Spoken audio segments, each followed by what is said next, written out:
And now it's time for today's guest. Orfeh is a Tony-nominated actress who has starred in many musicals throughout her Broadway career. She's currently playing the role of Kit in Pretty Woman the Musical. Everyone please give a warm build brunch welcome to Orfeh.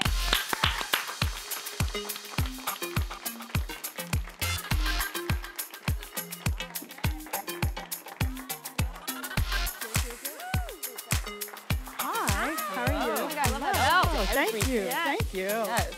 Hi. Welcome to the table. Hey. Yeah, welcome, welcome. Welcome to Oh brunch. my God, I'm so nervous. Yeah, you must be freaking out, right? Because this is so much bigger than Broadway. I know. Doing 8 shows a week on Broadway. Yes. Big deal. Yes, no, it's good. I'm happy you had me, so here I am. Yeah, thank you so much happy for to being have you. here. We're Thank so you for excited. And you play Kit in Pretty Woman the Musical. I do. So tell us, how has the experience been so far? Well, I'm having a blast. I'm trying to think if I should sit Yeah, do you back want a or pillow? sit forward. Now we or gave sit- you 3 Oh, this is hot. Okay, there you There go. you go. I broke the table. She's fired.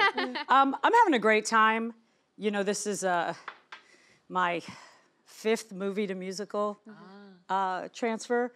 So I'm kind of getting good at this point, 18 years later. And I'm having a great time. It's a really wonderful cast. It's a great, source material. My husband's in the show. We're having a blast. And it's packed every night. It's standing room. So I'm like, in a hit show, it doesn't suck. Feels good. Yeah, I would say that doesn't suck for sure. Not at all. So in this character, Kit, what are some of her favorite traits that you like to embody and play? I think that the thing I love about Kit, besides the fact that she's off her, she's just zany, bouncing off the walls all the time, I think the fact that she's so interested in helping her best friend, even if it means that she's going to lose her, I think that's a really good quality in any person. It's like you should always want to wish the best for your people. And even if that is to your own detriment, that you're not going to get to spend time with them or they're going to move out, their roommates, I think that's what I love about Kit. And that she kind of tells it like it is and she's no nonsense. Nothing I would relate to at all. But yeah, that's what I love about Kit. I mean, there's a lot to love about her. Her wardrobe's pretty sassy. Her hairstyle's really cool. There's not much not to enjoy. Love it. Yeah. And Julia Roberts recently came to the show. She How sure was did. that? Were you freaking out? The only person that wasn't allowed to know was Samantha Barks. Everybody else knew that Julia Roberts was in the audience. So once we figured out where she was, and she was wearing this bright orange shirt, we literally, I think, played the whole show to Julia Roberts. Like, Julia, love me, please. You're my best friend. So we all decided she was going to be our best friend. And then she came backstage, and you figure this is like one of the biggest movie stars in Hollywood. Yeah. She'll be like, oh, hey, that was great. Thanks, bye. She spent so much time with us. She individually went to each and every one of us and had something to say that made it very clear she had been really paying attention. Like, oh, and when you did this, and oh, and when you did this, and you're like, oh my God, I love her even more now. That's so sweet. And she's so every sweet. bit the quintessential movie star. She flashes that smile and you're like, that's it, it's over. So she really, I always say this to people, the bigger the star, the nicer they are. Right. I've met a lot of big stars and they're so humble and kind and gracious, and she was extra. Wow. Yeah. That's so What a awesome. stamp of approval, too. I mean, major though, and she loved the show. Yeah. She loved it. She's like, oh my God. She said to me, she goes, I feel like I have to call Laura, the original Kid. Yeah. She's like, I miss her now. And I thought that was like the biggest compliment. Yeah. So, Absolutely. thank you, bestie, Julia Robert. That is She's so my cool. bestie. And you've had such a successful career. Did you always know you wanted to act on Broadway? No, that was a fluke. Wow. So Absolutely the last concept on my list. I love that. You usually hear like, I've been tap dancing and high Nope. kicking, want me on Broadway forever. No. I was a pop star as a teen. Yes. Teen being theoretical. But I got a record deal straight out of high school. I only ever wanted to be in the music business. I only ever wanted to be a pop star, a rock star, or whatever, perform for tens and hundreds of thousands of people and go around the country and the world and have my songs on the radio. And it happened for 13 seconds. So I had a great time. It was wonderful, but we were very, very young and we didn't know better. And the music business is pretty rough. Yeah. And neither one of us, I had a partner in the group, there was 2 of us. It was called Or and More. It is not a lost hit. A hit cannot be lost. Because we're on a CD called Lost Hit of the 90s, and I'm like, if it was a hit, it can't be lost. But okay, a cool marketing campaign, whatever. So, you know, we had a top 40 single. We toured the entire globe from, like, you name it, to Malaysia and back. And we had a great time, but everything that could go wrong did go wrong. But I had a troupe of dancers, you know, as you do in the 90s. You know, it was very kind of Rhythm Nation light, you know. And 2 of my dancers became choreographers on Broadway. So one of my dancers called me one day. He's like, hey, come audition for Footloose. I was like, the movie? Are they doing a remake of the movie 5 years later? What are you talking about? 7 years later? He's like, no, I'm choreographing the musical. I was like, okay. And he said, and I've told this story, but it's kind of funny every time I say it because it's so ridiculous. He said, bring your book.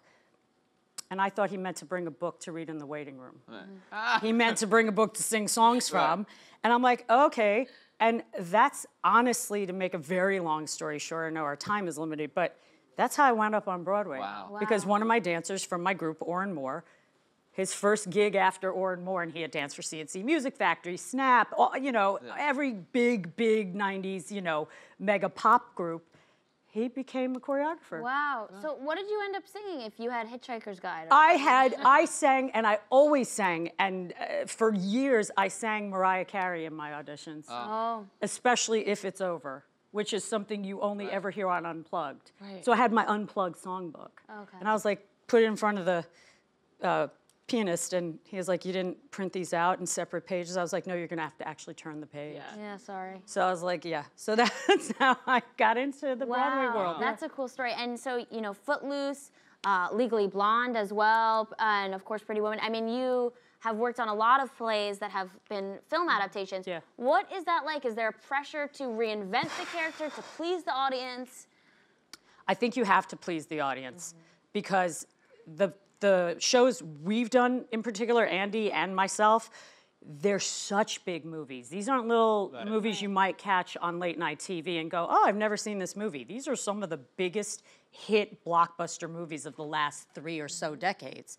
So there is a pressure to be true to the character because that's what people loved about the movie, were the characters in the movie. So you can't, it's like I always say this about Andy and Rocky, you can't do Rocky and not talk like this. You can't suddenly show up and be like, I'm gonna play Rocky as a Southern guy. You know what I mean? So you have to be true to the character, but at the same time, there has to be a reason people are gonna pay that money to come and see the musical.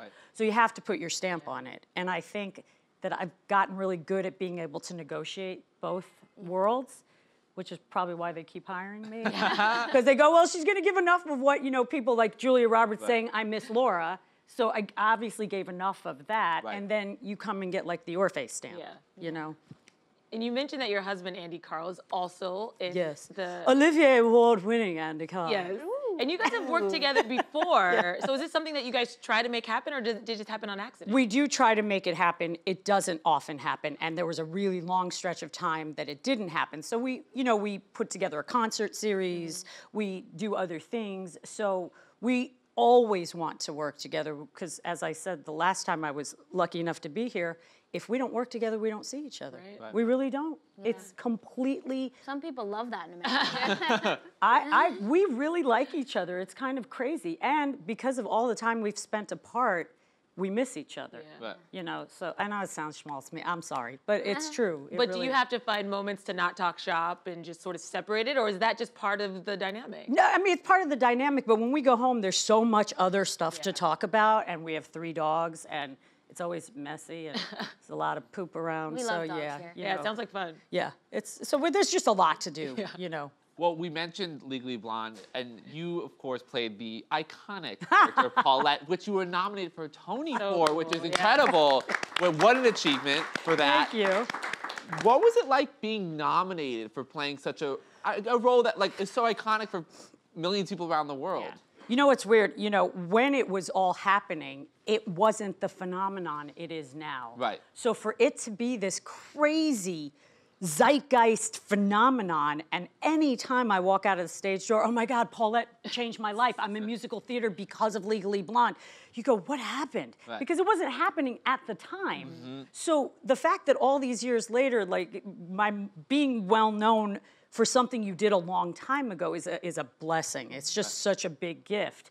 But I remember getting the Tony nomination, and I remember they were reading the list, and I knew where my name would come alphabetically, and I was petrified. So I hid under my bed, and when they said it, I hit my head so hard that I almost had to get stitches. Oh, no. Literally, true story.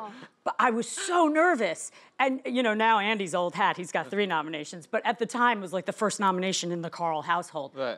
I swear, I thought I was going to pass out. Wow. And I almost did because I was concussed. Well, speaking of banging heads, but you know, in the movie, there's famous the bend and snap scene, which is again you revolutionized as Paulette on Broadway. What was it like doing the bend and snap? And also, you know, your husband Andy played Kyle, the UPS guy. He sure did. What was that like? It was awesome. We had the best time. We had dogs. Yeah. We had, you know, the 2 of us got to be together as a couple. look at that It was, I mean, that's just insane.